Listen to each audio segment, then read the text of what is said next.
And joining me in studio are two gentlemen who know a little bit, or should I say a lot, about farming for export. Right here next to me, we have Alphonse Were, who's an agribusiness consultant. Welcome to the program. And of course, on my far left there is Maina Karoiro, who's an agribusiness consultant as well. I hope I have done justice to your second name. Yes, I have. And what we have here, apart from the notebook, which I'll ask you, Bwana Maina, to remove from the table, is avocado. On a lighter note, some of the crew in studio said the avocado looks like it went to a very good school. It's in pristine form, and I think you at home can understand or get a picture of the kind of avocados we have here in studio. Maina has brought them for us today. Talk to us a little bit about the process of preparing this avocado, bearing in mind you're farming for the export market. Thank you very much. These avocados that you can see here are ready for export. Okay, you can face us on the side. Go ahead. When you're preparing avocados for export, there is a process that you go through. It starts all the way from when you're growing. You make sure that the avocados are grown properly. They are given the right nutrition. They are given the right irrigation when needed. And then they are harvested properly according to maturity index. And then after harvesting, they are taken to a pack house. And the EU requires that avocados for exports must meet minimum quality requirements in terms of size. In terms of size. Yes. So this is the optimum size, and yes, that's the optimum size for export. How do they give you? So they give you size specifications. Yes, they give us size specifications, and mainly they learn from size 12 to around size 28. That means that the size 12 fruit is much bigger than the size 28. But internationally, all export avocados are packed in a 4-kilo box. That's a standard requirement. So these are 4 kilos, but they are different sizes. So that's the first one. The second one is... And sorry, just in terms of the box, this is the kind of box we have here? This is the kind of export box we have. Okay. Strong enough to hold the fruits and ensuring there is no compression damage during transit, either by air or by sea. Yeah, so and then when packing, of course, there are quality requirements that they have asked us we have to meet. One of them, the fruit must have a stalk. This part, it must have an inch of the stalk. Okay. If that is removed, means the fruit is a reject, because it's likely to get contamination through that. Secondly, it should not have feasible big mechanical damages. Third, it should not have pest damage. And fourth, it should have a uniform color, among others. My goodness, okay. You know what? It actually sounds quite complicated. It's not complicated, and actually what it does, it helps Kenya to compete favorably with the rest of other exporters from other parts of the world. Okay. How long have you been doing this for? And just give us a little bit about your history. I've been growing avocados for the last 9 years, but I've been in the agribusiness and horticulture industry for the last 21 years now. I worked for about 16 years, and in the last 5 years I'm in full-time consultancy. So we started growing avocados about 9 years ago, after I realized that coffee was not giving us money. And secondly, after being in the industry, I knew what had high and best returns from export products. So I convinced our mother that we can get the coffee out and start doing avocados, and we haven't looked back, actually. And when I went to full-time consultancy, I still work in the same industry. Basically, our business is called Food Quality and Safety Services Limited. And we offer key services in the industry, one of them being what we call value chain analysis. Okay. We help people make money in farming by looking at farming as a commercial business. Fair enough. And of course, I want to let our viewers know part of what you do to help people today is if you have a question, 22422 is our SMS line. Let us know your thoughts on the discussion we're having here in studio, and you can talk to us on social media as well. Use the hashtag CitizenExtra. Shortly, I'll be taking a look at what some studies have shown in terms of the best fruits and vegetables that you can grow for export, and some of the requirements from EU and other international markets. But let me bring in Alphonse Were as well. You can also add your thoughts on this, even as you tell us a little bit about your involvement in agribusiness for export. Okay, thank you. Maybe I just want to say that in agribusiness, we have a variety of fields that people work in or work about, and one of the things that you need to look at is agribusiness involves one, production of crops, the other one is livestock and it's the products of livestock, but also you have services that are related to either production of crops or livestock rearing. Now there are people currently, due to the growth and new developments in agribusiness field, that they no longer do the farming of either crops or livestock, but they provide support services, and that has for export in this matter. I want to give an example. Are they middlemen? They are not necessarily middlemen. Okay. An example is somebody who has studied maybe in the field of agribusiness or agriculture, and then they have known where in the world do we have the best practice. And I want to give an example of dairy. Now they go to a country like Israel, and then they discover which are the best dairy farms or the best dairy practices. Then now their service is to offer the connectivity between the local dairy farmers who want to improve dairy production to that one. So they will be offering a service that will help these people travel there cheaply and affordably, and then they get a service the other side of being shown the exhibitions or such fields and farms that such is produced. So when they come back, they come with the knowledge. So their job, their agribusiness job is mainly that connection, and that's what they earn a living from. Okay. Yes. Is that what you do? Personally, what I do is that I encourage young people to go back to the farm. Okay. So how do I do it? That will be the question. Now, the first thing is that I first personally studied agriculture, and one of the challenges we had in our studies is that we were having high hopes of being employed. Then we discovered all of us are running away from our farms in the village or villages to come to Nairobi to search for a better job. Then we also discovered that there are many promotions that are happening, and then we discovered, for example, what he's doing, mostly the fresh produce taken to markets in Europe. But you'll find also that when you are dealing with other products, like I hope people have heard of AGOA, and this is an opportunity that mainly is open up in the US. This is the Africa Growth and Opportunities Act. Yes. Yes. Yeah, and it's mainly focusing on industry of textile and apparels. Yeah, so you find that there are conditions that once the country meets and its producers meet or people meet, then they're able now to access the other market. But also we have other organizations that would like to support locals, and particularly women and young people, so that they can start doing production for the sake of earning a living. Yes. So most of this again come from Europe, but a few of them also come from the US, but majority come from Europe. And what they will do is they will work with organizations, either community-based organizations, they will work with faith-based organizations, and other self-help groups and such organizations. Okay. Yeah. Okay. I want to help our viewers better understand what the Fresh Produce Exporters Association of East Africa consider ideal fruits to export, ideal vegetables to export. Can we have some of them up on the screen? We start with vegetables, okay? And of course, I'll get views of my guests here in studio in terms of whether they agree with some of that data. That should be up on the screen now. So in terms of ideal vegetables to export, we have cucumbers, spinach, kale, amaranth, not quite familiar with that one, cabbages, cauliflowers, tomatoes, we have peas, French beans, broccoli, radish, eggplants, and pumpkins. I can get a response from either of you. Does that list sound accurate? Apparently it isn't. From the list, what we can see, especially what goes to Europe, will be French beans. That's big. French beans? That's big for Kenya. We've got broccoli. Okay. But another one, you know, the purple protein broccoli you see in the supermarket, specific one for export. We've got peas. Peas is big business.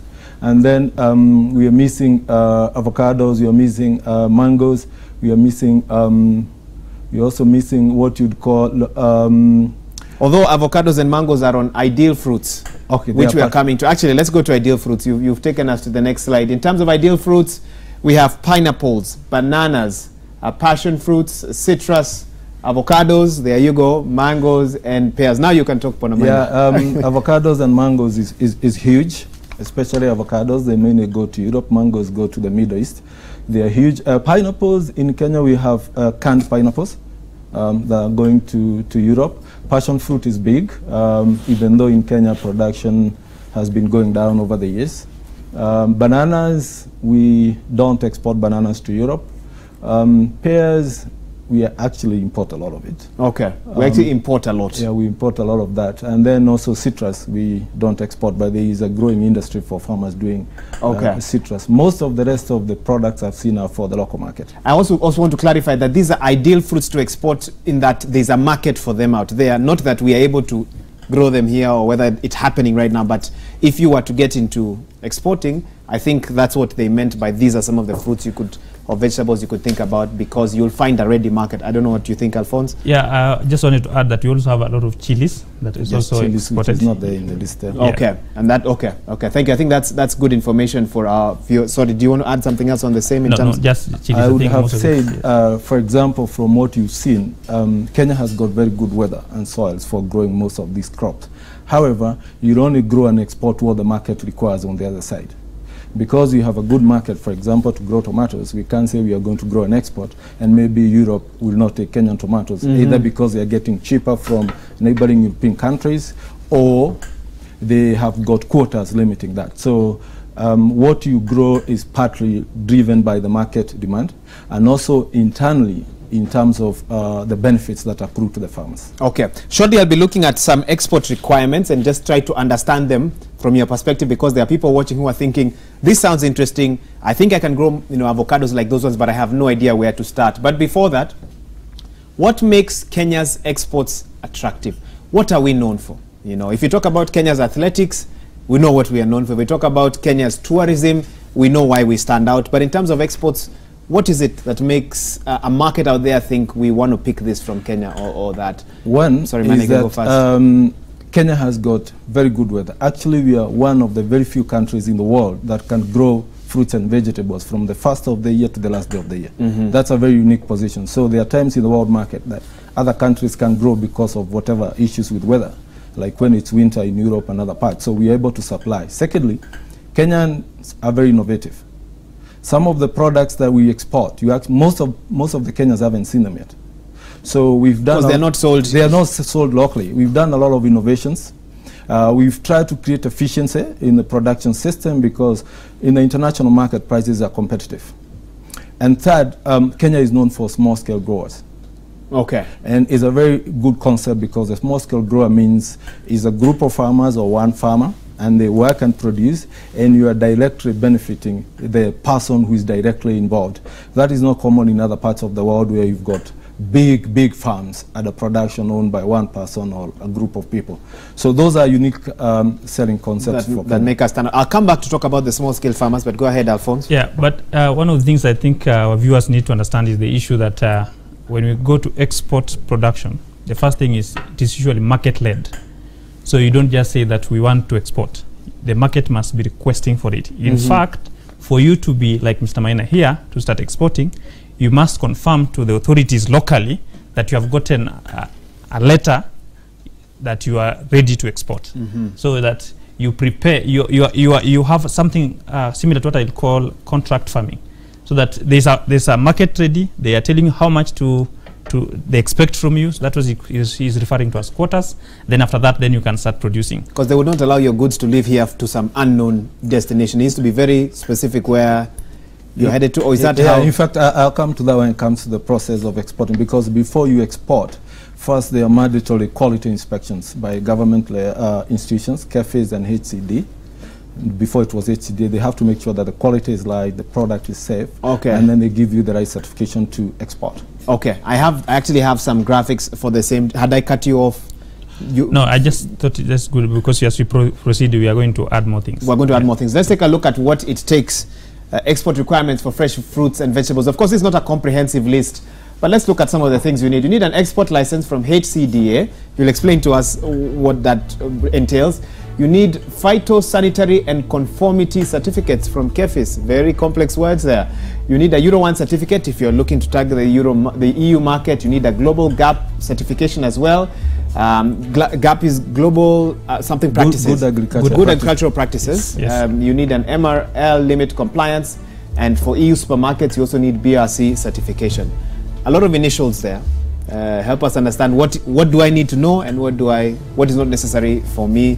I can start with you, Maina. Yeah, for our viewers, it's very important for them to understand that when you're dealing with the international market, they have got international requirements for food that go in there. And the key among them is that the food must be safe, and the food is quality and it meets the standards even on packaging. So what happens is that there is an agreement between importing countries like EU and Kenya that before the products leave the port, Jomo Kenyatta Airport or in Mombasa, through sea, then they must go through mandatory quality and safety inspections. And these are some of the things that you are looking at. One of them is the export license that you are given by HCDA for you to be allowed to export. You cannot export any fruits and vegetables out of Kenya without that certificate. And for you to get that certificate, you must have a farm, you must have a product you're growing, and you must have a farm certified Global GAP, which is Good Agricultural Practices, which is the minimum certification the EU requires for growing. So after that, you've got the Phytosanitary Certificate. That is a certificate that takes care of hygiene and safety requirements. So the inspectors will check that they cannot see physically any traces of spraying chemicals. They will also check that the fruit itself does not show any disease or pest infestation. And then they will also check that the fruit or the vegetable is quality, so that you are given that certificate.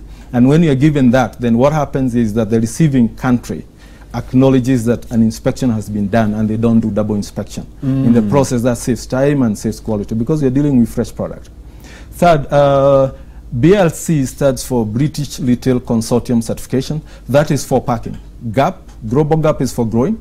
BLC is for packing. So the packing facility must be certified to ensure that you're packing products according to the standards that the EU requires. Then MRL is minimum residual levels. That's about pesticides, and that's a huge issue in this country. Okay.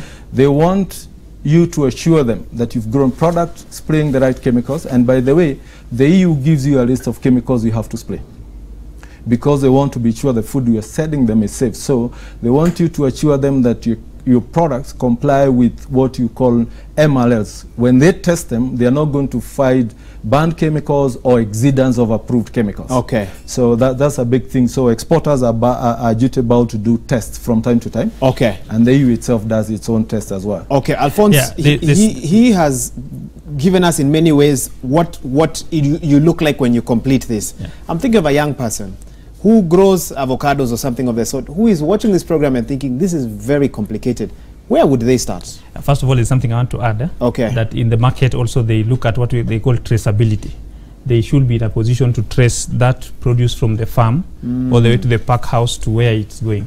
It's actually called farm to fork. Yes. Farm to fork. From the farm Okay. to your plate. Okay. Yes. So, but now to the young people, there are a few things again that I want to add on that list, is that locally you must have either a registered company, so you will indicate all the requirements of a registered company, you either produce them, or a registered business, so that you don't act as an individual but as an entity that is legally allowed, either as a business or company. Okay. Now back to the young person. Now where do they start? Where do they start? Now currently as we speak, and I've worked in an export farm for a few years, and one of the things that I used to see that the farm themselves, they have a target to meet in terms of market expectation. So where you can start is that you can go to the farm once you are ready, and you become a supplier to the farm, because most of these farms you find that they work with farmers, so that if the farm is supposed to, let's say they have 30 tons to produce, and their individual capacity as a farm can only produce 20 tons, then what they do is that they will supply you with what they need, and they also inspect you so that you meet the standards, because they are the ones who are in charge, and after that they will be producing for you. Okay. Yes. Okay. So that, I think, to me, that's a starting point. But the other thing is also just visiting the ministry. I think there's a lot of information at the ministry that can really be very helpful. I want to interrupt you because you won't believe it. I'm getting so many SMSs, and our time is a bit tight. So let me try and see if I can get through some SMSs, and you can answer as you give us your feedback. Let me see here. Somebody says, my name is Rose. If I want to export my mangoes and passion fruits, what should be the physical condition of the fruits? Should it be ripe or just a bit ripe? For Rose, if she wants to export her passion fruits and mangoes, the market gives you a quality standard. Basically, the mango should be mature but not ripe. Mature but not ripe. Yes. Okay. And I think for passion fruits, the color should be uniformly purple. Okay. Yeah. And I also wanted to add two other things quickly. One is for those people who always say there is a problem with the market, I want to tell you that the market is bigger than what Kenya can produce at any one time. Today, as we speak, I'm struggling to get enough volumes for avocados to export.